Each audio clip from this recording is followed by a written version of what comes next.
I was speaking to a coach earlier this week about marketing funnels. She was challenged because she had this whole funnel set up on her website. She had an opt-in, and that opt-in led people to her newsletter, and she had lead pages set up that directed people to her newsletter, but it wasn't turning into clients. And she thought she really needed to fix her funnel. So I thought I would take this as an opportunity to share my perspective on the marketing funnel for coaches and a different way to think about it. So instead of calling this a marketing funnel, I'm going to call it the client pathway, just to give it a different name. So the traditional marketing funnel and the approach that I can remember feeling and sense is you have all of these marketing things that you do, like social media and newsletters and referral partners and workshops. And there's this sort of like subtle belief that that's your funnel and those people turn into clients. From those things, that's where you get your clients. But there's a couple really important steps that get missed when you look at the marketing funnel this way. And so I created what I'm calling the client pathway. And these are the really important steps right here. It says connect, invite, coach, create, propose. And over here, you just have all of the things that you do to create connection. Now this is where most coaches get super overwhelmed. How do you decide whether you need to master Twitter or Facebook or workshops? But if you hate public speaking, what do you do then to create clients if those, if you only have so much time? So how do you become a master of all of these things? I shared in a recent video that I recently cut out 80% of the work that I do. I literally just made a list and cut off 80% of everything on there, and that day just stopped doing them. That included social media, it included promoting workshops, it included building referral partnerships. I essentially took away everything I didn't like doing. And even though it was hard, I realized that I was committing only to the 20% that I did like. And because I do like it, that's what creates the impact for me. So when you're considering what of these things you should be doing between social media and all the marketing stuff, ask yourself, what do you actually like doing? Some of the resistance that you're feeling might not be deep-seated, self-sabotage. It might be just that you just don't like public speaking, and that's not going to be the way that you create connection. Now notice that I'm talking about these things as a way to create connection, not as a way to find clients, not as a way to create clients. Sometimes someone will come to your workshop and they'll love you, or they'll read your newsletter and they'll love you and they'll just want to work with you. But these are ways to create connections. And if you don't like posting on social media, you're not really probably going to be putting your best version of yourself out there, so it's going to be hard for you to create a connection through it. You're likely just going to be chopping it off the list to get it done and not actually putting your heart into it.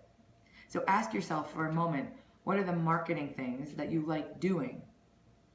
What do you actually, just forget the word marketing thing, what do you just like doing? How do you like connecting? I was speaking with a coach the other day and she said, I hate all that stuff. I just love coaching. I just love talking to people. So we created a strategy for her to do no marketing at all and just connect with people and just coach one-on-one, and that's how she creates her business. One of the main ways that I create clients is just starting conversations on Facebook. I just look around on Facebook for someone who seems to need help, and I just start a conversation. And it doesn't matter what any of the other stuff I do. So all these strategies are just ways for you to create connection. Now, this is the step that most coaches skip. We do all of this stuff and someone says, hey, I was at your workshop and I really loved what you said about beating sugar, and I've always struggled with sugar. And they go right to invite. Oh, well, come have a 30-minute discovery on how to bust your sugar addiction session with me. And then all of a sudden, crickets. Because we skip the connect. Even though they met you, they were impressed by you, and you offered them something that they can relate to, that's not necessarily a connection. A connection is where you can clearly see how a conversation would impact what they need support on, and that they can clearly see how a conversation with you could really impact what they need support on. So it's got to be that two-way thing.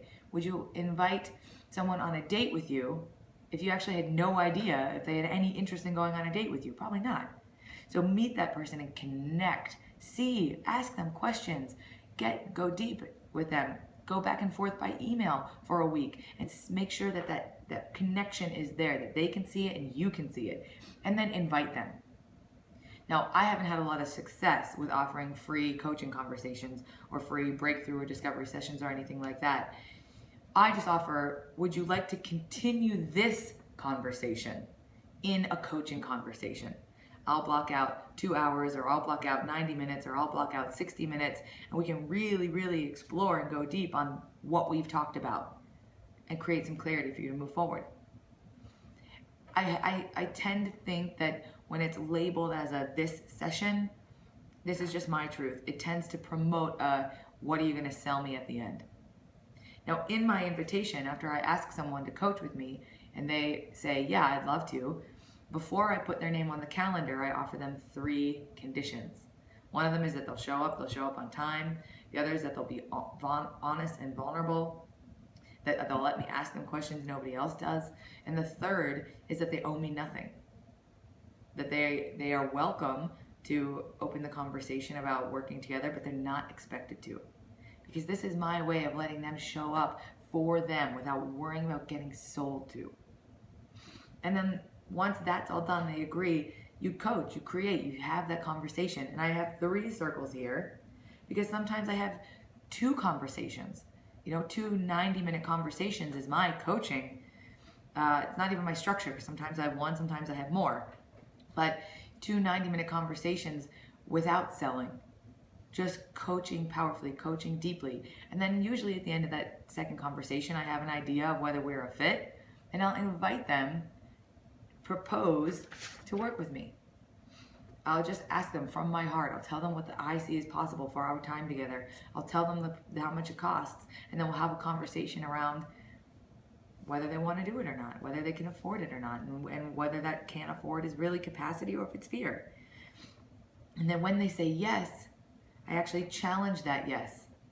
I tell them to sleep on it. We schedule a 3rd conversation to actually go over the objections that came up for them while they were thinking about wanting to work with me. And through that powerful conversation, you create this beautiful coaching relationship that can cycle back and forth, just from coaching to re-proposing, coaching to re-proposing, over and over. But all of this, what I really want to stress, none of this is going to lead to this. This is going to lead to this, and none of this is going to lead to this. Don't skip the connection piece. If you'd like more support to understand the intricacies of connecting, then I invite you to reach out to me and share with me what was useful about this and where you're struggling to connect, where in this process you feel like you're being challenged. So either comment below or reach out to me at Vanessa@sweatandbutter.com. I hope this was helpful, guys.